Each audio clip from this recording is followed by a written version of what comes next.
Pondasi dari semua sepatu yang diciptakan di dunia ini cuma ada dua, yaitu upper construction dan bottom construction. Selamat datang kembali di channel Aku Cinta Sepatu, tempat di mana kalian bisa belajar banyak hal tentang dunia sepatu. Ini adalah sebuah rangkaian video edukasi untuk pembelajaran dasar-dasar fundamental tentang sepatu. Buat kalian yang belum menonton dari awal, bisa simak video tentang Shoeless Basic terlebih dahulu ya. Karena saya akan membuat sebuah rangkaian video tentang sepatu dari Shoeless Basic, upper dan bottom construction, serta komponen pada upper, bottom outsole, vulcanized construction, Coleman construction, hingga ke quality standard. Kali ini saya akan memberikan pemahaman tentang sistem upper dan outsole dengan cara yang paling sederhana. Banyak orang yang beli sepatu itu karena desainnya, tapi sedikit yang benar-benar paham apa sih yang bikin sepatu itu nyaman dan layak dipakai untuk harian. Hari ini kita akan bahas fondasi utama dari semua sepatu di dunia ini, yaitu upper dan bottom atau outsole construction. Tanpa adanya dua sistem ini, sepatu tidak akan pernah dapat diciptakan. Secara sederhana, sepatu hanya terdiri dari dua sistem besar. Yang pertama adalah upper, yang bagian atas ini, bagian atas yang membungkus kakimu. Yang kedua adalah bottom, part yang berada di bawah upper, komponen bagian yang menopang bagian bawah, yang menyentuh tanah, meredam impact, dan membantu mendistribusikan tekanan. Semua jenis sepatu, sneakers, boots, pantofel, bahkan sandal sekalipun selalu mengikuti sistem yang sama, upper dan bottom. Dan kedua sistem ini secara langsung berpengaruh pada bagaimana kakimu merasakan ketika memakai sepatu. Kalau upper yang dibentuk sedikit saja salah, kakimu bisa saja sakit, sesak, dan bahkan bisa lecet-lecet. Kalau outsole yang salah, jalanmu bisa capek, licin, atau cepat rusak. Kita akan bahas terlebih dahulu apa itu upper. Upper adalah rumah bagi kaki kita. Fungsinya bukan sekedar penampilan saja, tetapi secara function yang dasar adalah upper bertugas untuk menahan posisi kaki, memberi perlindungan, mengatur sirkulasi udara, serta menentukan fit dan kenyamanan. Material yang digunakan pada upper bisa sangat beragam, dari kulit, tekstil, sintetis, knitting, atau bahkan kombinasi dari semuanya.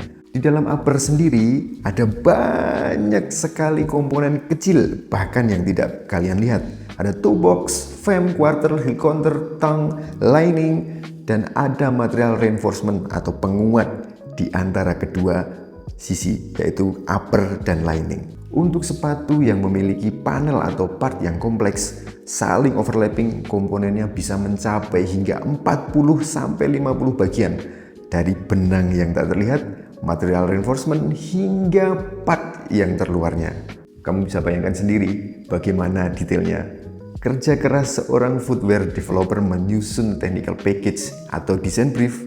Mereka harus membuat color dan material specification, menyusun nama part dengan benar yang harus diterjemahkan setiap proses, warna, bentuk, treatment, dan sebagainya menjadi sampel shoe. Karena itu, jika kalian menyebutkan nama part sepatu dengan benar adalah salah satu bentuk paling sederhana dalam menghargai shoemaker di dunia ini. Lalu kita lanjut ke bagian bawah yang menopang upper, yaitu bottom atau outsole. Shoemaker sering menyebut bagian bawah upper ini adalah bottom part. Bisa terdiri dari outsole, insole, forcing, friction, heel logo, dan lain sebagainya. Bagian bottom ini bagian yang paling sering disiksa tapi jarang diperhatikan.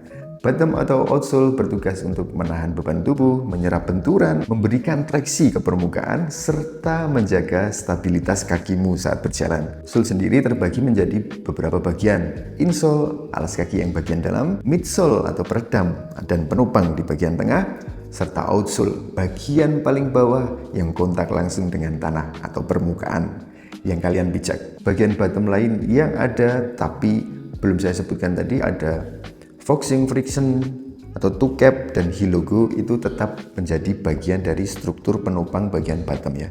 Dan kalau di sepatu Converse ada heel logo di bagian belakang, heel pads, dan toe cap sendiri ya. Ini kebetulan punya Adidas Superstar ini juga ada toe cap. Ini merupakan bagian bottom juga. Kita lanjut ke material outsole-nya. Ada rubber atau karet, EVA, PU, polyurethane, dan TPU, TPR, thermoplastic rubber, atau komponen teknis lainnya. Sole yang bagus itu tidak selalu keras atau empuk seperti anggapan umum di luar sana, tetapi yang sesuai dengan fungsi sepatu itu sendiri ya. Nah, yang sering sekali disalahpahami adalah upper dan outsole bukan dua bagian terpisah. Mereka harus bekerja sama sebagai satu sistem.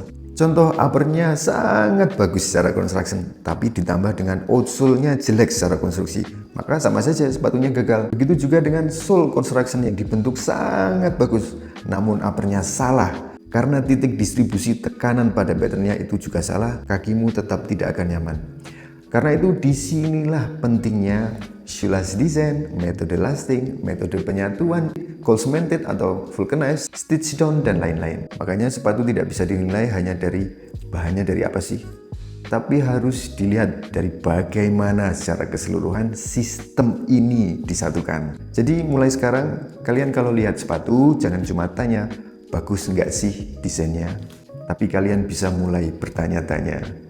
Uppernya bekerja untuk apa? Contoh, breathable karena untuk running dan sebagainya. Outsole-nya dibuat untuk kondisi apa? Misal untuk anti-slip, non-marking outsole untuk olahraga indoor, dan lain sebagainya.